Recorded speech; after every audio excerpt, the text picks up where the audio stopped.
If you ever hear your name whispered in the wind when no one is around, never answer. Luca had always been told to respect the forests near his grandmother's village in Chile. The elders warned of El Susurrador, the whisperer, a spirit that lured people into the trees with their own name. He never believed in it, until the night it called for him. The sound came at dusk, a gentle voice just beyond the tree line. Luca. It wasn't an echo. It wasn't the wind. It was something else, something waiting. He ignored it. But the next night, it called again, closer. Luca's grandmother grew anxious. You must never follow, she warned. It does not call you. It wears your name. But curiosity gnawed at him. He set up his phone to record near the trees, leaving it overnight. The next morning, he played the footage. Through the rustling leaves, a figure stood in the darkness, featureless, watching. Then, in perfect clarity, it spoke.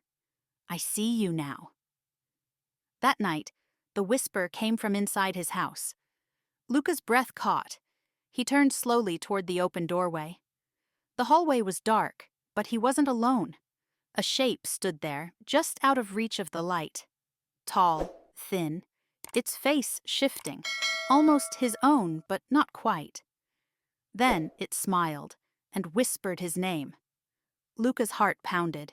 He forced himself to step back, to look away, to remember his grandmother's warning. But the thing in the dark took a step forward. I know you hear me. His phone vibrated in his hand. A message from an unknown number flashed on the screen. Don't listen. Don't speak. Don't look. His breath hitched. His grandmother. It had to be. But the whispering didn't stop.